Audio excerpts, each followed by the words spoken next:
Nesta aula vamos resolver um problema de física do ensino superior. Considere um fio eletrizado positivamente de comprimento infinito colocado sobre o eixo X e que a carga esteja distribuída uniformemente ao longo do fio, ou seja, a densidade linear de carga, lambda, seja constante. Considere um ponto situado a uma distância vertical y da origem. Nesta aula, vamos calcular o valor do campo elétrico devido à carga no fio neste ponto. O módulo do campo elétrico produzido por uma carga pontiforme, ou seja, que pode ser considerada como concentrada em apenas um ponto, uma carga Q em um ponto situado a uma distância r dela, é dado pela expressão E é igual a 1 sobre 4πε0 vezes Q sobre R ao quadrado. Como o fio infinito não é pontiforme, nós não podemos utilizá-la diretamente aqui. Porém, dividindo o fio em pequenos pedaços infinitesimais de comprimento dx, cada um deles possui uma carga pontiforme dq e gera no ponto que estamos considerando um campo elétrico cujo módulo pode ser calculado pela fórmula dE é igual a 1 sobre 4πε0 vezes dq sobre r ao quadrado. A direção e o sentido do campo elétrico é a direção e o sentido da força que atuaria sobre uma carga de prova positiva no ponto. Então, nesse caso, apontaria para a direção mostrada.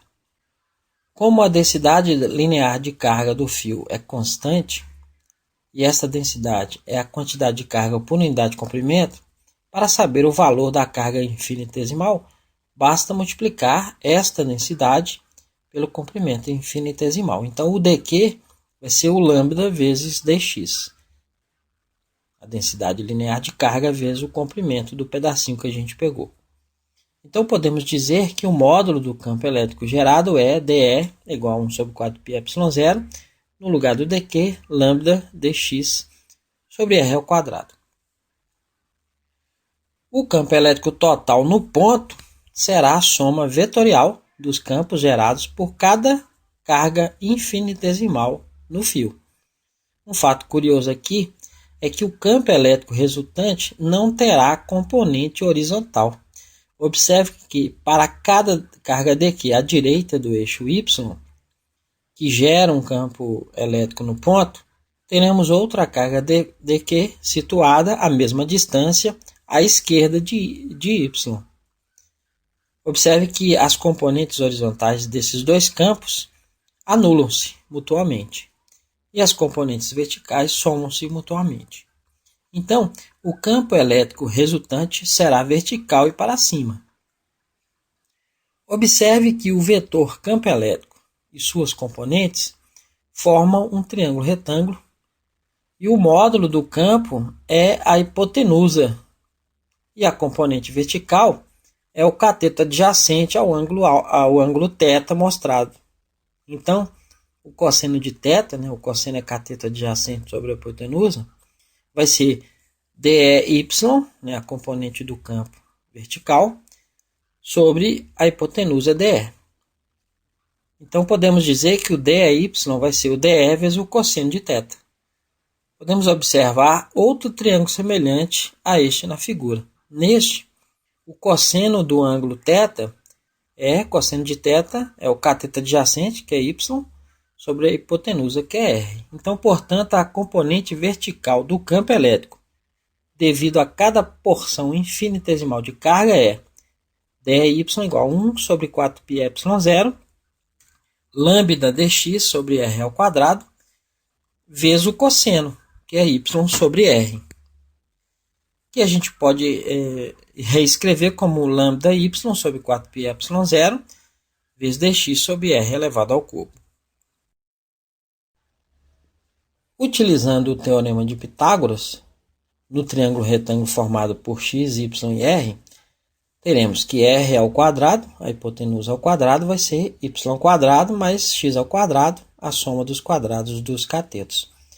Se a gente levar ambos os termos ambos os lados da equação ao expoente meio, fica R é igual a y ao quadrado mais x ao quadrado elevado a meio. Então, a componente vertical do campo elétrico se torna lambda y sobre 4πε0 vezes dx, e no lugar do R ao quadrado, eu substituindo o RI, fica y ao quadrado mais x ao quadrado elevado a 3 meios. Integrando este elemento entre x igual a menos infinito e x igual a infinito, o resultado será o valor dessa componente. Então, o EY vai ser integral de menos infinito a infinito de lambda y sobre 4πε0 vezes dx sobre y ao quadrado mais x ao quadrado elevado a 3 meios. Podemos passar todas as constantes para fora, lembrando aí que a variável de integração é dx, é x, né? Então, o y é uma constante. Então, eu posso passar para fora o y que está no numerador. Então, fica lambda y sobre 4πε0, integral de menos infinito a infinito, de dx sobre y ao quadrado mais x ao quadrado elevado a 3 meios. Para resolver essa integral, vamos fazer uma substituição trigonométrica. Observando o triângulo formado por x, y e r, podemos ver que a tangente do ângulo θ tangente de θ vai ser o cateto oposto, x, sobre o cateto adjacente, y. Então, o x vai ser y vezes tangente de θ. Derivando essa expressão em relação a x, considerando que θ é função de x, teremos a derivada de x é 1, vai ser y, que é uma constante.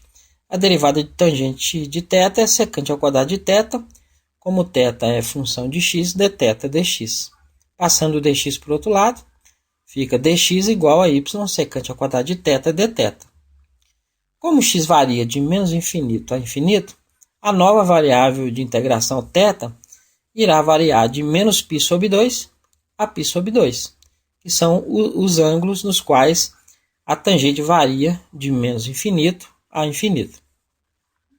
Substituindo na integral, ela se torna lambda y sobre 4πε0, integral de menos π sobre 2 a π sobre 2.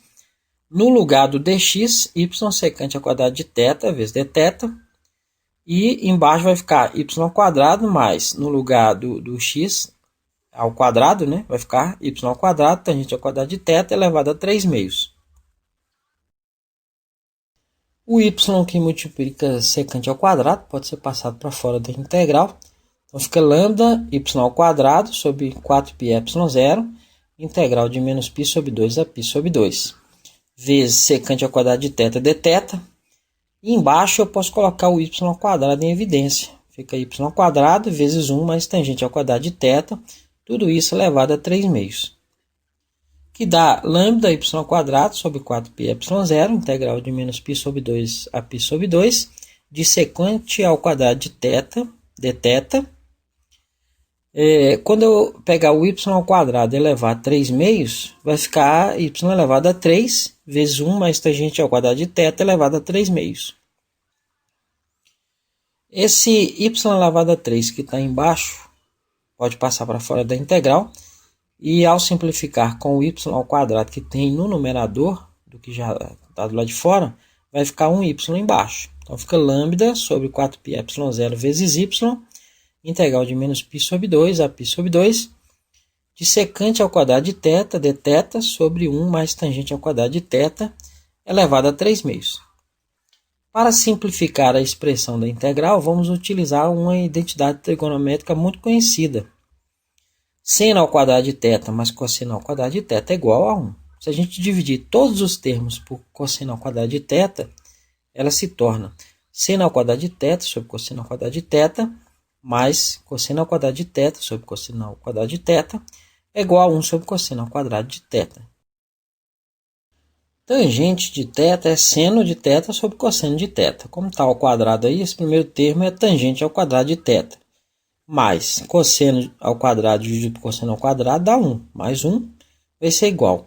1 sobre cosseno é secante. Como está ao quadrado, dá secante ao quadrado de θ. Então, a expressão dentro dos parênteses, no denominador, pode ser substituída por secante ao quadrado de θ. E a integral se torna lambda sobre 4πε0 vezes y, integral de menos π sobre 2 a π sobre 2, de secante ao quadrado de θ, sobre secante ao quadrado de θ elevado a 3 meios, vezes dθ. Que dá lambda sobre 4πε0 vezes y, integral de menos π sobre 2 a π sobre 2, de secante ao quadrado de θ, em cima. Quando eu pegar secante ao quadrado e elevar a 3 meios, multiplicando os expoentes aí, dá 3, né? Então fica secante ao cubo de θ embaixo vezes dθ. Que dá lambda sobre 4πε0 vezes y, integral de menos π sobre 2 a π sobre 2. Quando eu dividir secante ao quadrado por secante ao cubo, fica 1 sobre secante de θ vezes dθ. Como secante é 1 sobre cosseno, 1 sobre secante é o cosseno. Então a integral fica integral de menos π sobre 2 a π sobre 2 de cosseno de θ dθ. Que dá lambda sobre 4πε0 vezes y. A integral de cosseno é seno. Então fica seno de θ, que eu vou integrar de menos π sobre 2 a π sobre 2. Então dá lambda sobre 4πε0 vezes y.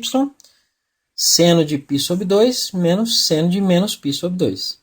Observe no gráfico do seno de θ que o seno de π sobre 2 é 1 e o seno de menos π sobre 2 é menos 1. Então ela se torna lambda sobre 4πε0 vezes y vezes 1 menos menos 1. Menos menos 1 dá mais 1. Então fica lambda sobre 4πε0 vezes y vezes 2. Eu posso simplificar o 4 com 2. Então o resultado é lambda sobre 2πε0 vezes y. Então esse será o módulo do campo elétrico, que será vertical para cima, né, no ponto.